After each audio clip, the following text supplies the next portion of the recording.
2 Corinthiens chapitre 1er. Et on va parler aujourd'hui un peu de douleur. Alors il y a une raison à cela.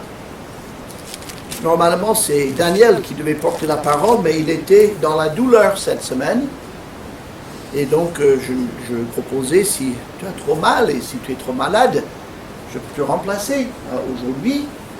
Et moi aussi j'étais dans la petite douleur toute la semaine. J'ai un problème de nerf, quelque chose. Maintenant, je sais que j'ai un nerf qui passe dans une certaine partie de mon corps. Je l'ignorais avant, maintenant je suis parfaitement au courant. Et c'est surtout la nuit que ça se réveille, donc on dort par petits bouts depuis 8 jours. Mais ça m'a rappelé un peu la douleur fait partie de la vie. Et si on n'en a jamais eu, ne vous en faites pas, un jour vous en aurez, normalement. Mais on va parler justement de la perspective de Dieu sur notre douleur. Nous, on a notre propre point de vue sur la douleur. La moindre douleur, c'est déjà de trop. Et on cherche fiévreusement des remèdes. C'est très bien de chercher des remèdes. Et parfois, des remèdes, ça fonctionne. Parfois, on réduit les symptômes. Tout soulagement est bon à prendre. Mais il y a des douleurs, des épreuves que les médicaments ne peuvent pas soigner aussi. Souvent des douleurs morales. Et donc, quelle que soit la douleur, quelle que soit l'épreuve, Dieu a un point de vue là-dessus. Et on va le regarder ensemble dans les 11 premiers versets de 2 Corinthiens.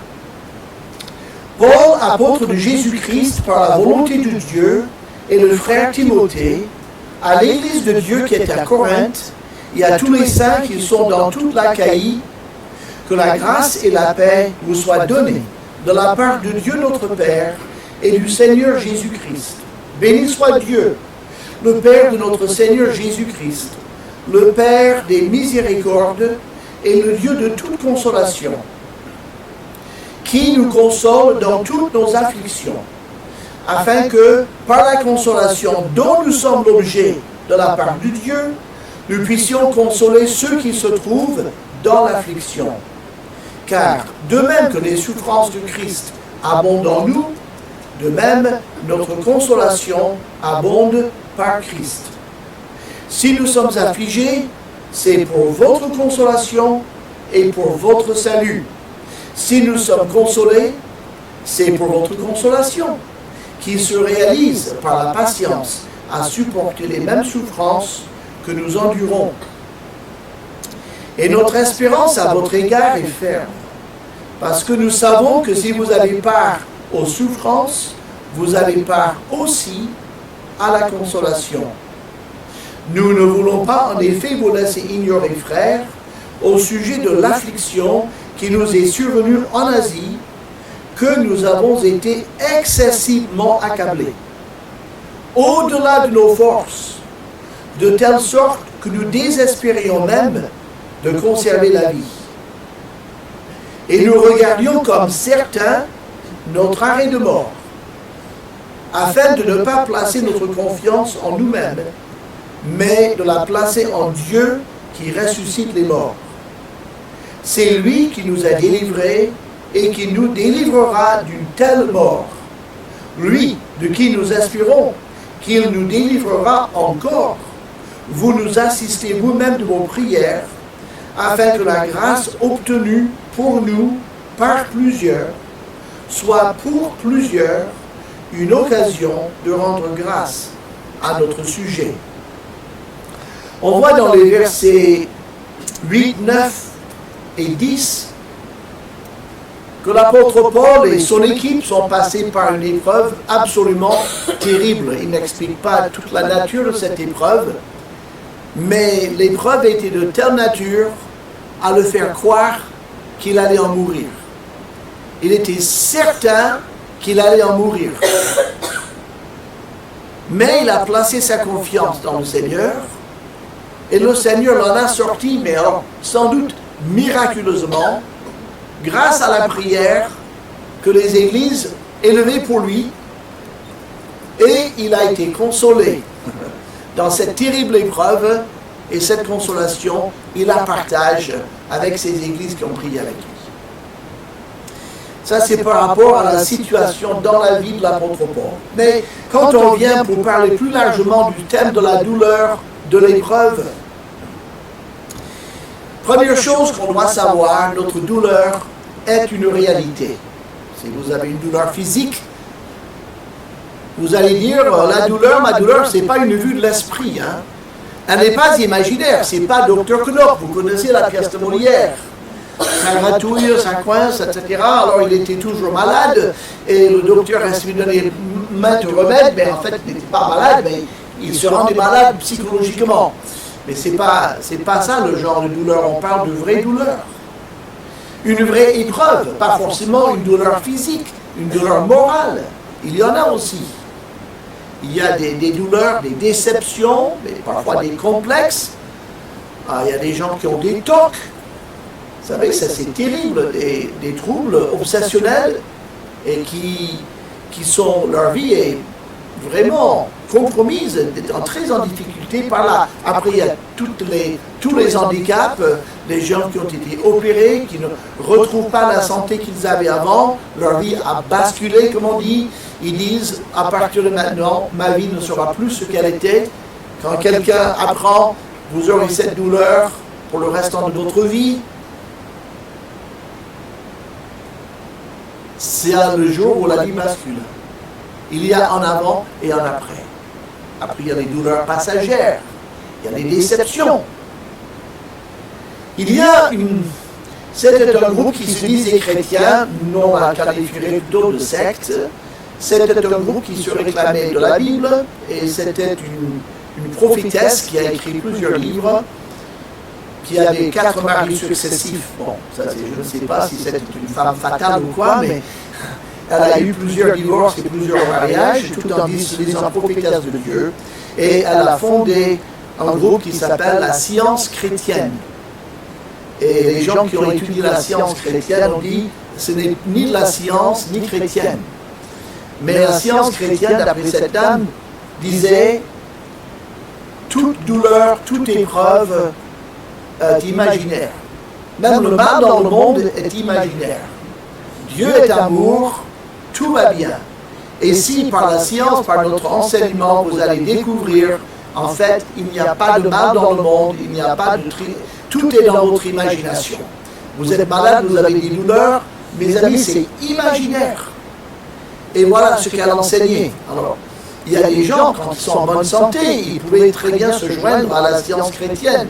Mais dès que vous êtes vraiment malade, vous avez tendance à vous désabonner. Vous dites, non, c'est pas imaginaire. La Bible est très claire, notre douleur, nos épreuves ne sont pas imaginaires, elles sont réelles. C'est une réalité pénible de l'existence. C'est à tel point que dans le grec, la langue du Nouveau Testament, il y a à peu près 10 mots grecs différents pour désigner la douleur ou l'épreuve.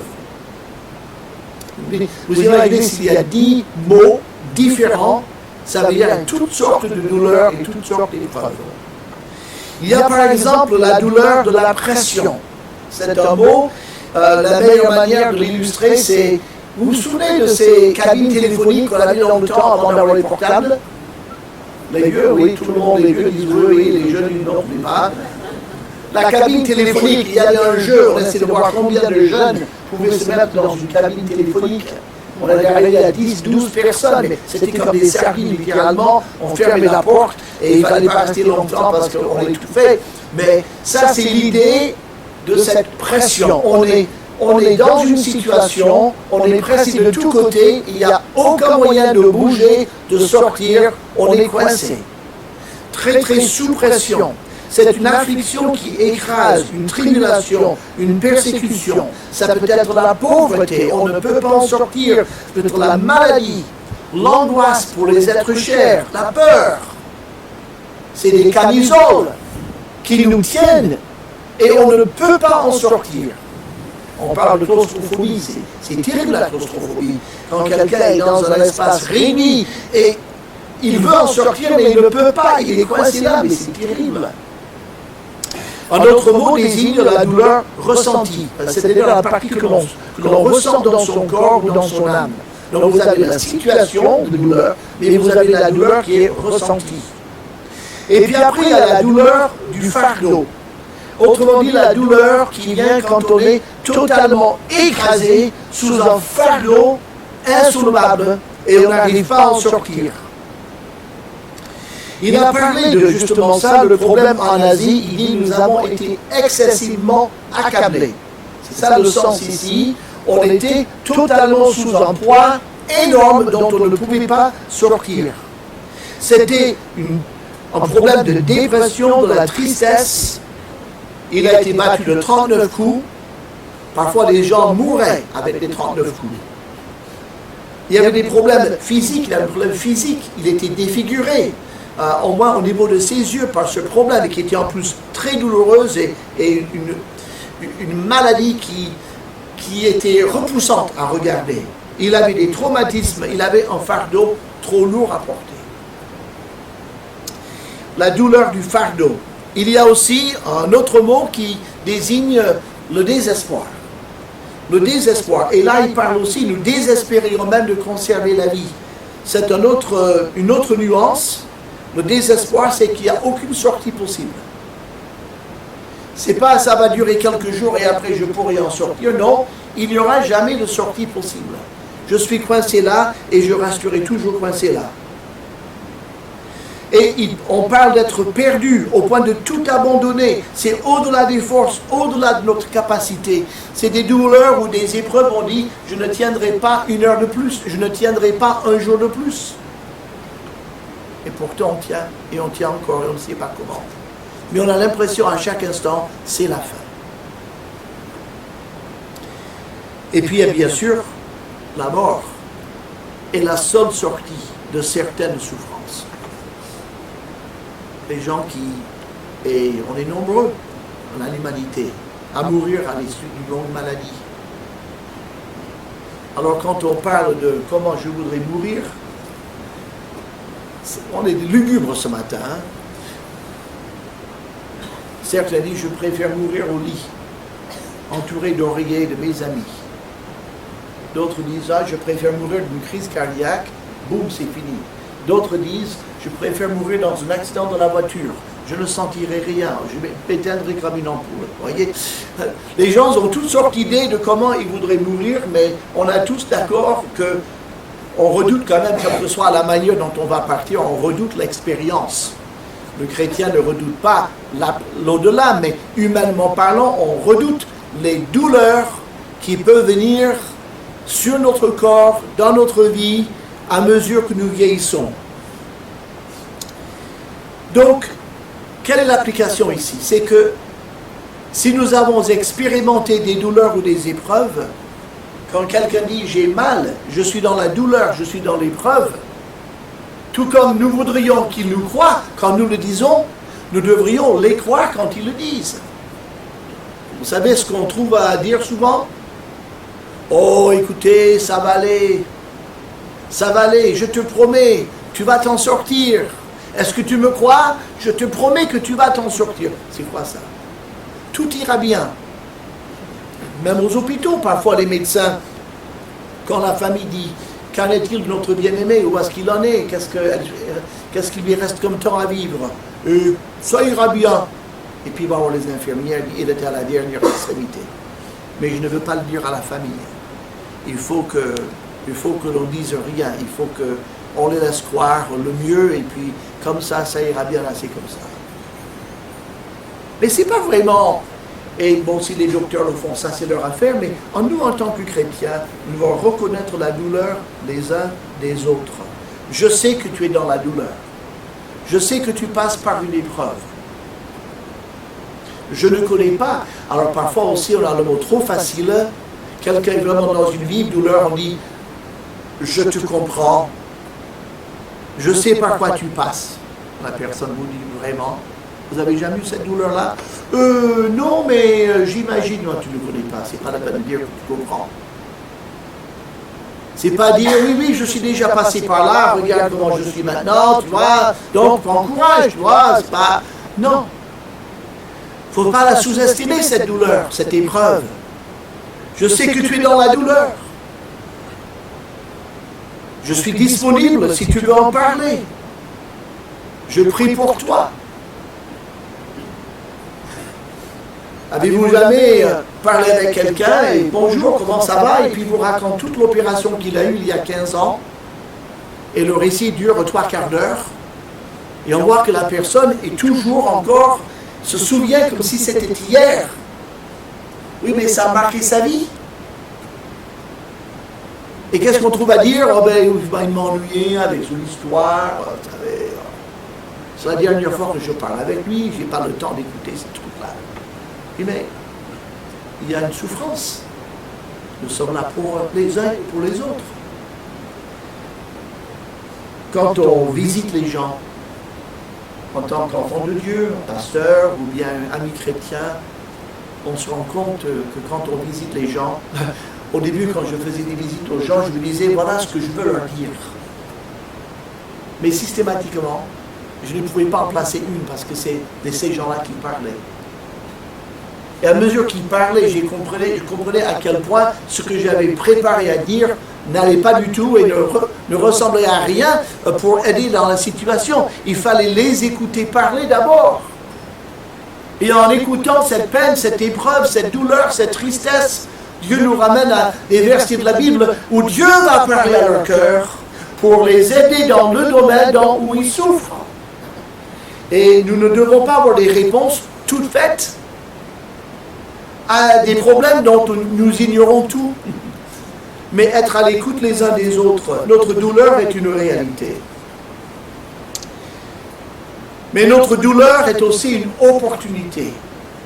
Quand nous sommes dans la douleur, quand nous passons par l'épreuve, c'est une opportunité de connaître Dieu. D'abord, de connaître Dieu.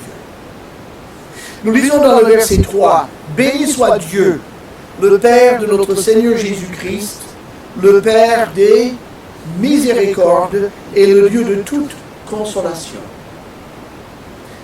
C'est intéressant, Paul ne parle pas de Dieu comme le Père des miséricordes et le Dieu de toute consolation chaque fois qu'il parle de Dieu. Mais il insiste ici sur ces deux qualités de Dieu. Il est un Dieu de miséricorde, ça veut dire un Dieu capable de comprendre et d'entrer dans notre souffrance. Et il est capable et il est désireux de se mettre à notre niveau et de traverser notre douleur avec nous. Il n'est pas indifférent. Donc, il a compassion de nous et cette compassion l'amène à nous consoler, à nous transmettre de la consolation. Mais comment Paul a-t-il découvert ces deux qualités dans le caractère de Dieu? Il les a découvertes par l'épreuve, par la douleur. Quand tout va bien, on ne dit pas « Je bénis le Seigneur qui m'a tellement consolé cette semaine.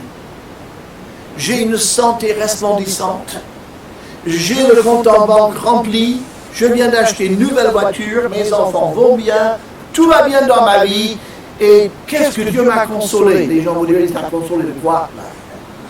Tu n'as pas besoin de consolation.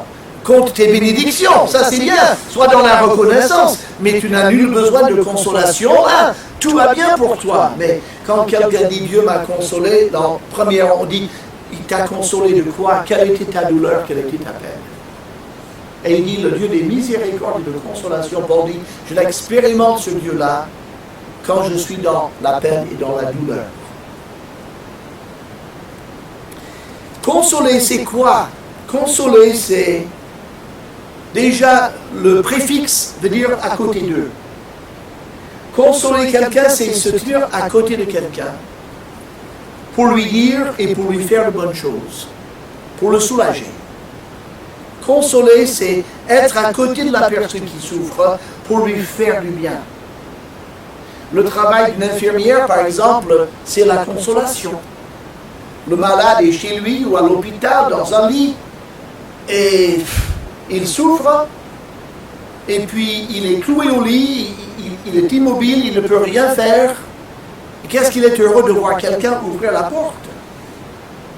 Soit un membre de la famille, mais quand l'infirmière ou l'aide-soignante ou le médecin entre, et puis on va lui faire des soins, on va changer par exemple le pansement, ou bien on va lui redonner un petit peu de liquide pour soulager sa douleur, et on va mesurer, on va prendre sa température, et la personne dit « Ah, on s'occupe de moi, on s'intéresse à moi, je suis mal », et les gens sont conscients que j'ai mal, et ils font ce qu'ils peuvent pour me soulager. Et quand un ami chrétien vient nous tenir la main, il prie avec nous. Mais pour consoler quelqu'un, il faut être à côté de la personne. On ne peut pas le faire en distance, genre « Hey, je te console, hein! Bon courage, hein! » Non, c'est entrer dans la vie de la personne. C'est ce que fait Dieu pour nous. Paul dit, moi, je sais ce que c'est que d'avoir Dieu qui vient à côté de moi, qui me console et qui m'encourage dans les moments de douleur, dans les moments de peine. Et parfois, on a des douleurs ou des épreuves qui s'empilent. L'apôtre Paul a fait toute une liste. Il a dit, nous les apôtres, et moi en particulier, je suis en péril sur les fleuves, en péril sur les chemins, je suis en péril de la part des faux frères, je suis en péril de tous les côtés. Ma vie est une vie de danger spirituel, moral, physique. Et donc, les épreuves s'empilent les unes les autres. Et ceux qui ont connu des douleurs très très vives et qui ont duré très longtemps peuvent dire, il y avait d'abord la douleur physique, mais après il y a eu la douleur morale. Dans les pensées, je crois que Dieu m'a abandonné, c'est pas possible de souffrir comme ça. Et puis il y a la douleur sociale. Mes frères et sœurs, mes amis ne se rendent pas compte à quel point je souffre. Je me sens abandonné. Et vous voyez, on peut additionner les douleurs. Mais Dieu est un Dieu de consolation. Et donc, le traitement de Dieu est une consolation sans limite. Il peut nous consoler dans nos épreuves physiques, dans nos épreuves morales, dans nos épreuves psychologiques, dans nos épreuves spirituelles, dans nos épreuves de couple, dans nos épreuves de parents, dans nos épreuves vis-à-vis d'une maladie de la nôtre ou de quelqu'un d'autre. C'est un Dieu qui peut consoler dans toutes les situations. Et il veut le faire. Il est infiniment miséricordieux. Et en Jésus-Christ, il a connu toute la gamme des souffrances physiques, morales, spirituelles, psychologiques. Jésus a tout connu. On l'appelait l'homme des douleurs et habitué à la souffrance. C'était même prédit avant qu'il ne vienne, que sa vie ne serait qu'une suite de douleurs et de souffrances. Et vous savez qu'il était consolé par son Père, il passait ce temps avec son Père, il avait besoin de la miséricorde et de la consolation de son Père par l'Esprit Saint, car il était devenu homme, tout en restant Dieu. Mais toutes les épreuves que peuvent connaître les hommes, Jésus les a connues, à part le péché. Et son Père l'a consolé, jusque sur la croix. Père, entre tes mains, je remets mon esprit. Le Père l'a consolé jusqu'à ce moment-là, et puis il est parti. Mais à l'extrémité de notre douleur, la puissance suprême de Dieu est ressentie. Il dit dans le verset 4, regardez bien, qui nous console dans toutes nos afflictions. C'est le verbe est au temps présent. Paul ne dit pas, il m'a consolé parce que j'ai eu des difficultés avant. 2/3 de mes difficultés se sont apaisées. Et donc Dieu m'a dit, bon, mais tu vois, j'étais là quand c'était dur, maintenant que tu vois que tu le supportes, je ne te console plus. Non. Le verbe est au temps progressif, temps continu. Il est toujours en train de nous consoler dans toutes nos épreuves. Est-ce que vous vivez une épreuve dans votre vie? Je pense que si chacun répondait à la question honnêtement, il dirait oui, j'en ai 1 ou 2 ou 3 ou 4 ans. Il y a très peu de gens qui disent je n'ai aucune épreuve, je n'ai aucun problème. Alors quand on est jeune, en bonne santé, on peut, si tout va bien dans la famille, si tout va bien à l'école, si on réussit partout, voilà, on peut dire non, j'ai pas de problème. Mais la plupart des gens disent oui, enfin, si on peut parler de problème, j'ai quelques difficultés. Alors si on a une douleur, j'ai cette maladie, j'ai cette douleur, j'ai cet handicap. Oui, j'ai. Et le Seigneur dit, eh bien, je suis là continuellement pour te consoler. Je ne t'abandonnerai pas, je suis là au temps présent. C'est une action continue. Donc c'est une opportunité de connaître la miséricorde de Dieu, c'est une opportunité d'expérimenter l'intervention de Dieu dans notre vie, c'est une opportunité de faire confiance à Dieu. Regardez verset 9. Nous regardions comme certains, notre arrêt de mort. Il était persuadé qu'il allait mourir. Et regardez, afin de ne pas placer notre confiance en nous-mêmes, mais de la placer en Dieu qui ressuscite les morts. Dites, mais pourquoi Dieu t'a-t-il permis tant de souffrances et tant de douleurs et tant d'épreuves? Comment a-t-il permis que tu étais convaincu que tu allais en mourir? Quel est le but de ça? Paul répond, le but de Dieu en m'amenant à la dernière extrémité, c'est que je place toute ma confiance en lui. Parce que lui, il ressuscite les morts. Donc, si je meurs, je suis toujours sous sa protection. Il me ressuscitera. Si il permet que cette épreuve me soit fatale, c'est pas grave, parce que c'est le Dieu de la vie éternelle. Ma confiance n'est pas dans mes chances de pouvoir m'en sortir. C'est terrible quand quelqu'un a une grave maladie et on donne ses pourcentages. Alors, quelles sont mes chances, docteur, d'en sortir? On va vous opérer si vous voulez bien. Le taux de réussite, c'est environ 95%. Oh, allons-y, docteur, allons-y.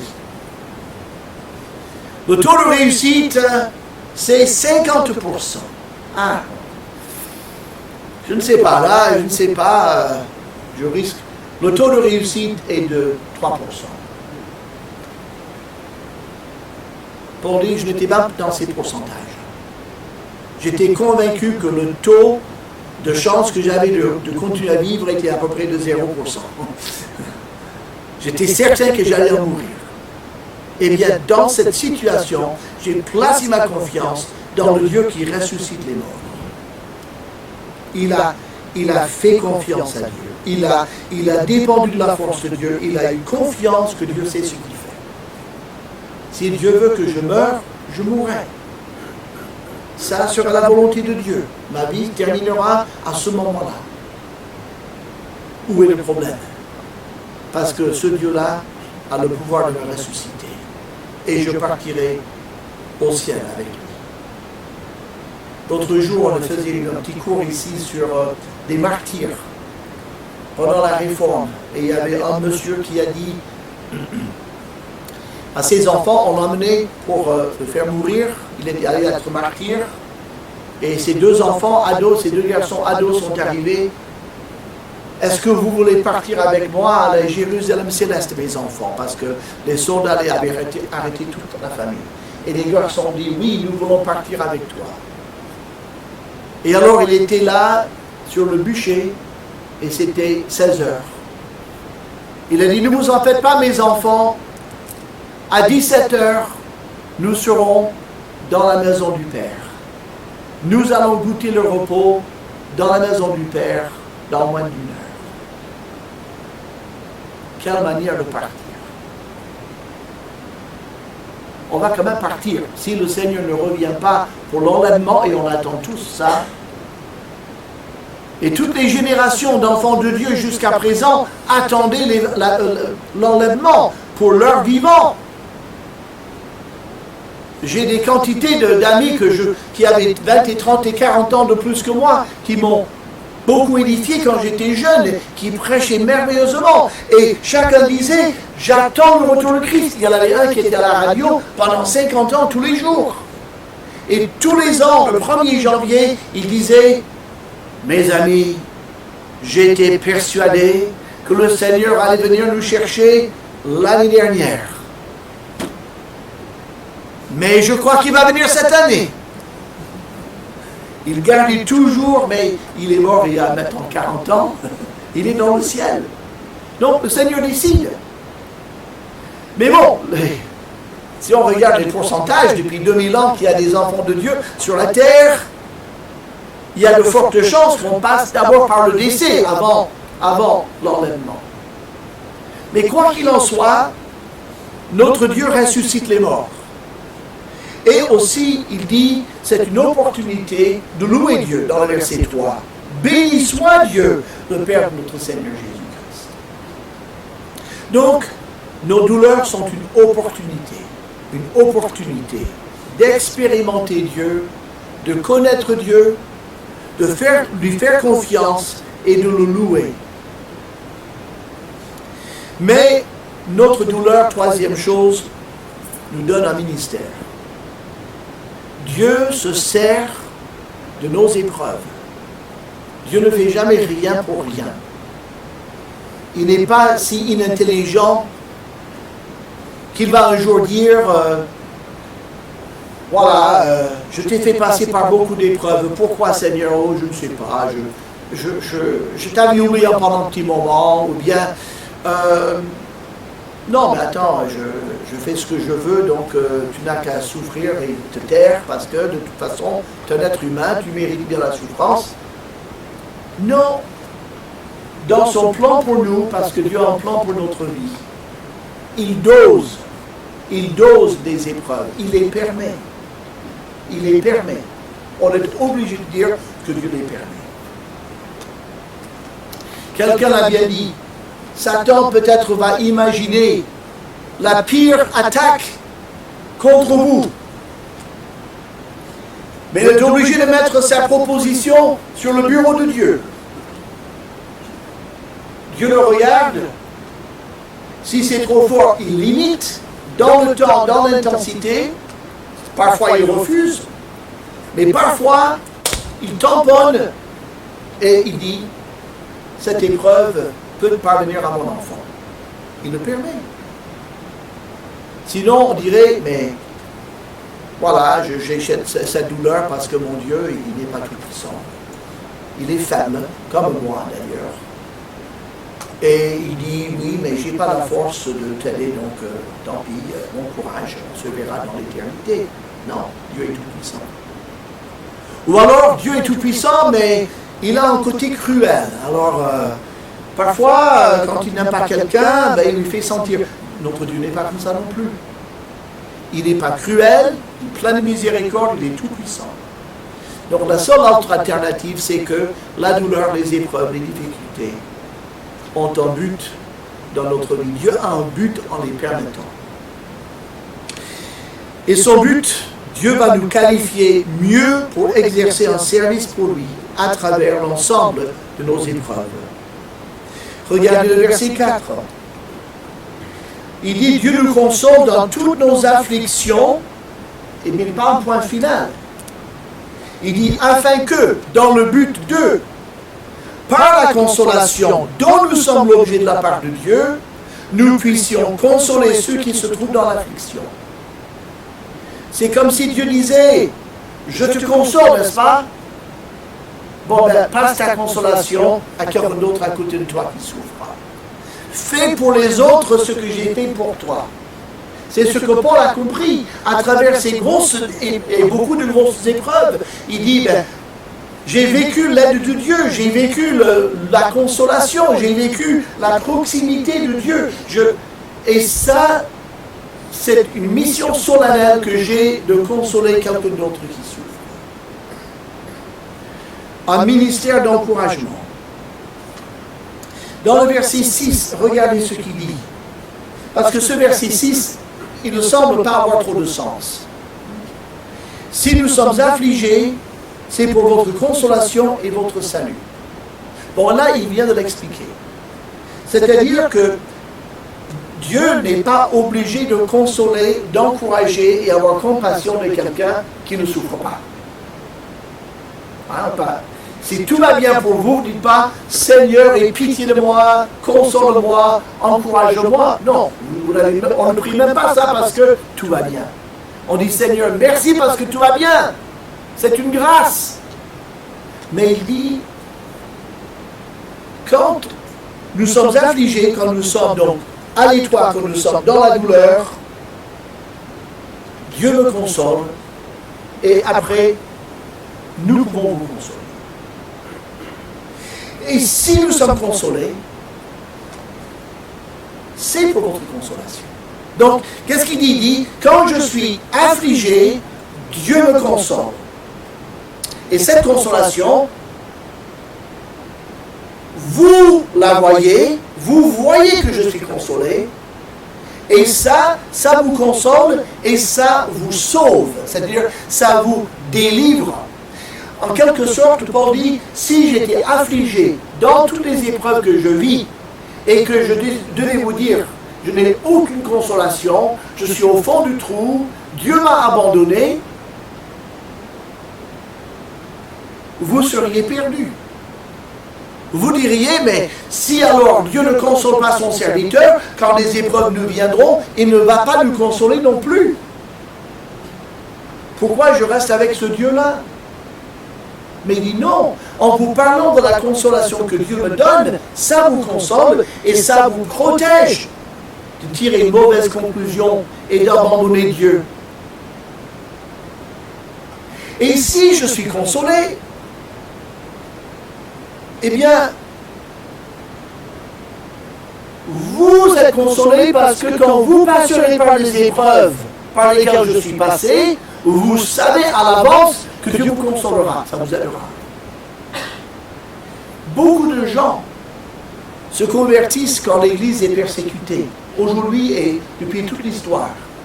Comment se fait-il qu'en voyant des gens martyrisés pour leur foi, des gens qui jusque-là ne croyaient pas en Dieu, tout à coup se convertissent, voyant ce qu'on fait aux chrétiens, pourquoi se convertiraient-ils? Mais ce qui les touche, c'est de voir la consolation dont bénéficie le martyr quand il est martyrisé. On brûlait des chrétiens au bûcher, par milliers. Ces chrétiens chantaient des cantiques jusqu'à ce que les flammes les en empêchent. Et quand les gens qui ne connaissaient pas Dieu voyaient cet héroïsme, cette paix, cette joie, malgré les horribles circonstances, ils ont dit, si ils sont consolés comme ça, dans ce bûcher, sur ce bûcher, je veux connaître ce Dieu-là. Et on dit que le sang des martyrs est la semence de l'Église. C'est l'histoire de l'Église est la preuve parfaite de ce verset. Et donc, Paul était affligé dans un ministère mais où les églises étaient fondées. Il disait, quand vous naissez de nouveau, quand vous grandissez, quelque chose en moi meurt. Un peu comme la maman qui va avoir plusieurs enfants. Et puis le médecin va dire, mais madame, vous êtes anémique, mais madame, vous manquez de calcium, mais madame, vous devez... Elle dit, oui, mais j'ai donné mes forces vitales à tous ces enfants. Hein, et quelque chose en moi est mort pour que ces enfants puissent vivre. C'est quelque chose de terrible quand on pense à ça. Mais Paul, intérieurement, quelque chose, sa vitalité mourait, était amoindrie dans les efforts pour amener la vie spirituelle à ces églises-là. Mais il était consolé par Dieu et pouvait en consoler d'autres. Et donc il a dit, par cette consolation que j'ai, vous allez pouvoir connaître des épreuves que vous connaîtrez. Et vous ne vous détournerez pas de Dieu. Parce qu'avant même de les connaître, vous savez que votre Dieu vous consolera parce que vous l'avez vu me consoler. Voilà le ministère. Et puis verset 11, le ministère de prière, verset 11, il a dit, vous savez, on était sûr qu'on allait mourir, Dieu nous a délivrés, il nous a délivrés dans le passé, il nous a délivrés tout récemment, et si on a d'autres épreuves, et elles ne manqueront pas, il nous délivrera encore. Il nous délivrera toujours. Et vous savez comment il va nous délivrer de la dernière épreuve? Par la mort. C'est une délivrance. Il va toujours nous délivrer. Mais verset 11, il dit, mais vous nous assistez vous-même par vos prières. Et donc la souffrance des uns est une occasion pour les autres de prier. Quand quelqu'un est dans la souffrance, on peut l'aider par la prière. Et la prière, c'est beaucoup plus que de dire quelques phrases et dire Amen à la fin. La prière, c'est, encore une fois, de participer à la souffrance de la personne qui souffre. On parle souvent de l'Église persécutée. Et des gens nous parlent de ces souffrances. Pourquoi faire? Pour nous permettre d'entrer dans ces souffrances et de prier, de les assister par nos prières. Et verset 11, quand Dieu répond, quelle que soit sa réponse, la personne qui souffre n'est pas la seule à remercier Dieu. Tous ceux qui ont prié pour lui le remercient aussi. Il dit avec la grâce obtenue par plusieurs, soit pour plusieurs, en sujet de rendre grâce à Dieu. Quel est l'intérêt d'une réunion de prière? Une réunion de prière permet de mettre en commun les fardeaux et de mettre en commun les réponses à nos prières. Et à force d'entendre les gens qui disent « J'ai prié telle chose la semaine dernière et Dieu m'a répondu comme ceci, et 3 personnes ont prié pendant 2 ans et Dieu a exaucé leur prière. » Et même si rien ne s'est passé dans votre vie de similaire, vous dites « Mais je sais maintenant que Dieu le fait. Je peux prier et je peux attendre des réponses parce que mes frères et sœurs en reçoivent. » Donc, on va prier ensemble et partager les fardeaux les uns des autres, manifester cette consolation, exercer cette miséricorde, les accompagner dans la prière, et la réponse obtenue sera pour nous tous un sujet de reconnaissance. Et c'est comme ça que Dieu a décidé de lier les membres de son Église ensemble.